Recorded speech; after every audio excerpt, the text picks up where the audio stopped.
presentamos El Mensaje de Dios, un espacio de reflexión dedicado a rescatar los hijos ausentes para que vuelvan a casa. El Mensaje de Dios, una cita con Omar Díaz. Bienvenidos.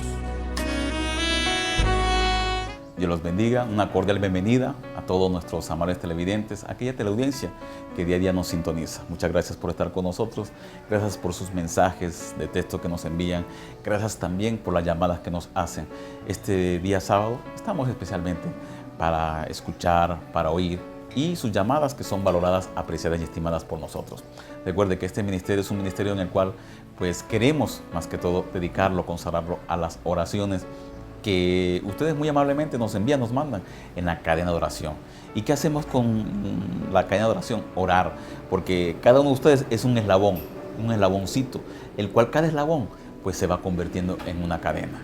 Y a la medida que más nos unamos, más nos conectemos, nos relacionemos, nos vinculemos en esa oración, pues verdaderamente vamos a estar conmoviendo pues a nuestro Señor para que Él pueda contestar y responder nuestras oraciones. Vamos a orar, a ponernos en las manos del Señor, para que el Señor sea guiándonos cada vez más en nuestras actividades, en nuestro oficio y también en lo de ustedes, en los que cada uno de ustedes desempeña, desarrolla y lleva a cabo para pues, el progreso espiritual, el avance espiritual o el adelanto espiritual. Padre amado, generoso Dios, como siempre, Señor, dirigiéndonos a ti. Y Señor, lo primero que queremos pedir, que queremos solicitarte, Señor, es que, Padre, vengas a la escena. Señor, que bajes y desciendas, que el derramamiento de tu Santo Espíritu sea realmente, verdaderamente importantísimo y esencial. Eso lo queremos también compartir con cada uno de nuestros amables oyentes, que ellos también sepan la importancia, sepan lo de mayor interés que debe operar y obrar, lo que debe, Señor, tomar lugar en cada uno de ellos, Señor. Porque sin ti no somos absolutamente nada, porque necesitamos de ti la unción, la inspiración correcta para avanzar correctamente delante de ti. Una de ellas es la revelación, Señor, y que por medio de esa revelación, Señor, tú o usted se va a encontrar con nosotros y nos vas a abrir el entendimiento de tal forma, de tal manera que nos vas a revelar quién eres tú. Y esta escritura, la cual que muchísimas veces, Señor, desconocíamos e ignorábamos en su momento, Señor, la vamos a ir conociendo, la vamos a ir identificándola y la vamos a ir reconociéndola en nosotros, porque nos vemos realmente representados en ella, Señor. Sabemos que esta Biblia que está registrada aquí, Señor, es un álbum familiar, que es el álbum nuestro, Señor, que ahí estamos representados, reflejados, que ahí tenemos nuestra identidad, Señor, porque de ahí procedemos y de ahí, Señor, es y será siempre nuestros orígenes. Nos encomendamos, nos entregamos en el dulce y poderoso nombre de nuestro Señor Jesucristo. Amén y amén. Bueno, una vez de haber dado nuestras oraciones, de haber presentado nuestros respetos y nuestro reporte a nuestro Señor Jesucristo, también vamos a hablar un poco sobre su palabra y aquella palabra que realmente reconforta, renueva y también da esperanza, da alivio, da consuelo y da paz a nuestro alma, a nuestros corazones. Y nos ayuda a avanzar espiritualmente, no a que desmejoremos, no a que bajemos de nivel, de categoría o de grado, sino que por el contrario, siempre estemos avanzando, mejorando, siempre estemos adelantando y aventajándonos cada vez más. Pero no una ventaja de injusticia, pues inapropiada, incorrecta, sino una ventaja de saber, de conocer más de Dios y de que su revelación realmente pues nos abra mayormente su entendimiento, el entendimiento nuestro, con el fin de que podamos obrar y operar correctamente delante de Dios. Vamos al libro de Corintios, el capítulo 2, el verso 6, a la letra, dice lo siguiente: sin embargo, hablamos sabiduría entre los que han alcanzado madurez, y sabiduría no de este siglo, ni de los príncipes de este siglo que perecen, mas hablamos sabiduría de Dios en misterio, la sabiduría oculta, la cual Dios predestinó antes de que los siglos para nuestra gloria, la que ninguno de los príncipes de este siglo conoció, porque si la hubieran conocido, nunca habrían crucificado al Señor de gloria. Antes bien, como está escrito, cosas que ojo no vio, ni oído oyó, ni han subido en corazón de hombre, son las que Dios ha preparado para los que le aman. Pero Dios nos las reveló a nosotros por el Espíritu, porque el Espíritu todo escudriña, aún lo profundo de Dios, porque ¿quién de los hombres sabe las cosas del hombre, sino el espíritu del hombre que está en él? Así también nadie conoció las cosas de Dios, sino el Espíritu de Dios. Y nosotros no hemos recibido el espíritu del mundo, sino el espíritu que proviene de Dios, para que sepamos lo que Dios nos ha concedido. Bueno, las palabras de nuestro Señor, dirigidas a su pueblo, dirigidas a su nación, dirigidas a cada uno de ustedes. Porque recuerden que sin embargo hablamos sabiduría entre los que han alcanzado madurez. Entonces, el ser sabio también significa que hay que tener una madurez también. Y esa madurez, no hablo de una madurez material, física, hablo de una madurez espiritual. Porque muchos podrán decir, yo conozco la escritura de la A hasta la Z, pero realmente no tienen un entendimiento correcto, exacto y preciso de lo que realmente significa la escritura hoy presentemente. Entonces, todo esto lo tenemos que decir, es la sabiduría que realmente viene, proviene, se origina de parte de Dios. Entonces, sabiduría entre los que han alcanzado madurez, pero madurez verdadera y real, madurez espiritual, verdadera y real madurez, y una sabiduría espiritual que es muy independiente, muy autónoma, muy diferente, muy distinta a la madurez que tiene que ver con la carne, con la piel, bueno, podemos decirlo también con el pellejo. Porque muchos, ustedes no sé si se han dado cuenta, que han visto personas ya maduras, pero que realmente en su pensamiento todavía tienen un pensamiento de niño, de pequeño, de crío o de joven todavía.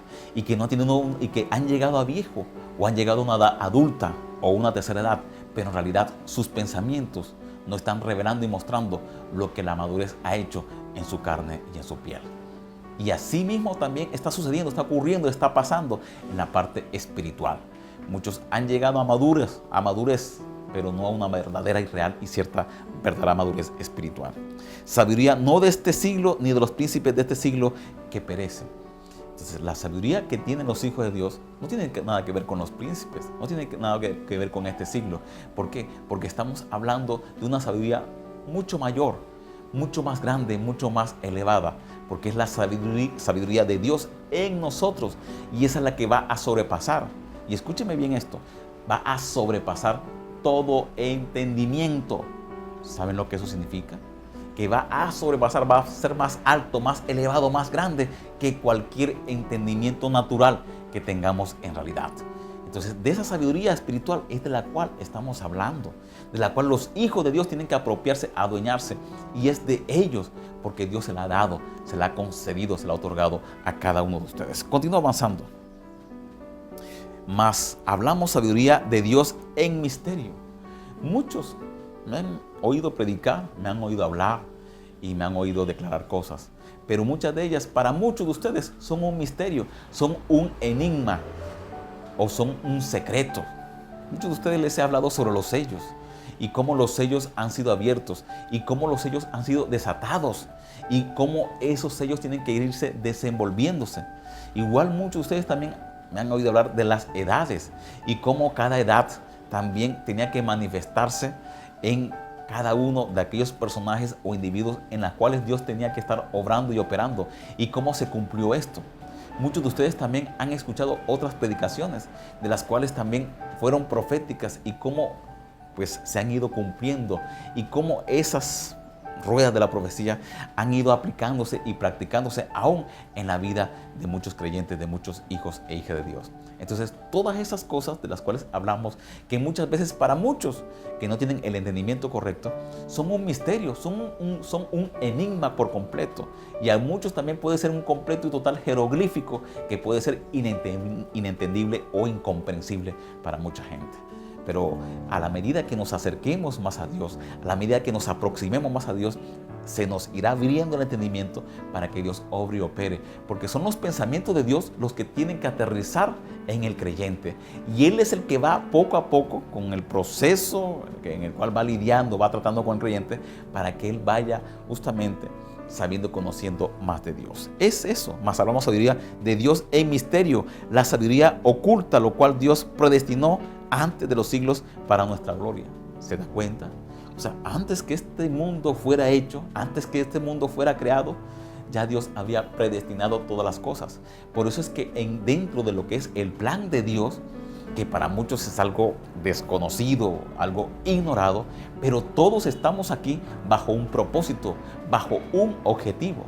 Ustedes se acordarán en el libro de Génesis, si no habrán leído sobre nuestro hermano José, cómo él, cuando estaba con sus hermanos, cuando estaba con su padre Jacob, que posteriormente pues luchó con el ángel y le dieron el nombre de Israel, como José, que era más espiritual y que tenía las visiones de la cual Dios le había dado a él, le había provisto a él, una de esas visiones, las cuales él le había dicho al papá y se le había declarado a sus hermanos, le había dicho, yo vi que pues yo era el que gobernaba, el que controlaba, el que dominaba el reino, y que mis hermanos venían y se postraban, se arrodillaban delante de mí.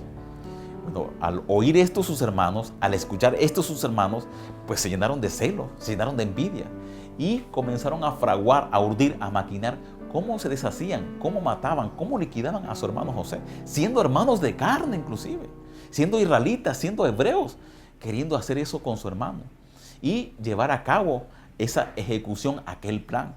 Y evidentemente su hermano salió un momento a ver dónde estaban sus hermanos, y ellos vieron la ocasión propicia, vieron la oportunidad propicia para deshacerse de su hermano.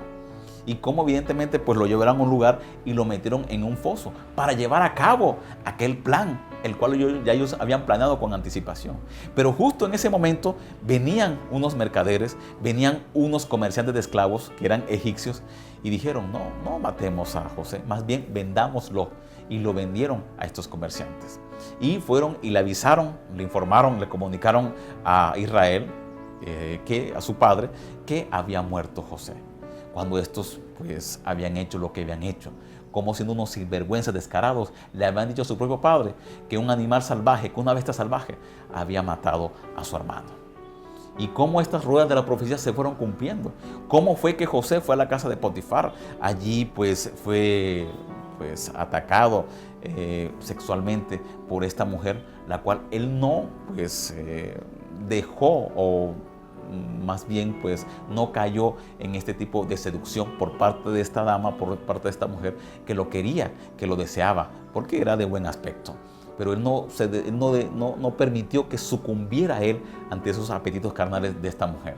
Y esta mujer, evidentemente, porque se estaba brindando a José, y como José la rechazó, la despreció, ella pues le estaba hiriendo, lastimando y golpeando su orgullo, aquel orgullo propio de cómo un esclavo iba a rechazarla a ella, iba a despreciarla a ella, iba a decirle que no. Entonces ella decidió tomar venganza y decirle a su esposo que él era el que la había atacado sexualmente, era el que la había acosado sexualmente, para que José fuera a la cárcel. Él era completamente inocente de aquellas acusaciones de las cuales esta dama le estaba haciendo. Pero él evidentemente fue a la cárcel y fue llevado a aquel lugar, a aquel sitio. Pero la Escritura dice que aún allí en la cárcel, Dios estaba con él, y Dios lo protegía, lo guardaba y lo defendía. Tanto así que gozó del agrado del carcelero en aquel lugar. Allí recordarán ustedes que fueron llevados dos, el copero y el panadero, y que los dos tuvieron un sueño, y que el uno regresó nuevamente con el faraón y el otro fue dado de baja o fue muerto. Y uno de ellos, cuando el faraón tuvo ese gran sueño, que ningún adivino, ningún mago de su reino le supo interpretar, traducir aquel sueño, fue cuando este hombre se acordó de que José estaba en la cárcel y le podía interpretar aquel sueño. Y fue cuando José fue sacado de aquella cárcel, de aquella prisión, para que le tradujeran, interpretara aquel sueño que Faraón había tenido. Y evidentemente José se lo interpretó, y fue exactamente lo que sucedió y lo que ocurrió. Y allí fue cuando José vino a ser el administrador de finanzas, esa gran administración, la cual se produjo en aquel lugar, en aquel sitio. Es para que ustedes vean cómo las cosas de Dios, cuando Dios tiene trazado un plan para un hijo de Dios, las cosas se van cumpliendo. Y fue allí cuando la hambruna se apoderó completamente de todas las regiones, de todos los países, de todos los lugares, y solamente había pan, solamente había alimento, había comida en Egipto. ¿Por qué? Porque la profecía tenía que cumplirse, y porque las cosas tenían que ir tomando lugar en ese momento. Y fue allí cuando sus propios hermanos llegaron justamente a Egipto por alimento, por comida, porque no había más región, más lugar, más sitio. donde habían almacenado esa gran cantidad de alimentos, y fueron allá a comprar alimentos, y fue así como José reconoce a sus hermanos, pero sus hermanos no lo habían reconocido a él, y fue allí cuando se produjo justamente ese gran encuentro. Y allí entendió José que justamente Dios lo había preservado a vida. ¿Por qué? Porque tenía que, un pueblo tenía que ser salvado, tenía que ser redimido, rescatado en ese momento. Todas estas cosas estaban sucediendo en ese momento. Pero mañana continuaremos, si Dios quiere y lo permite. Un abrazo fuerte y cariñoso en el glorioso y poderoso nombre de nuestro Señor Jesucristo. Amén y amén.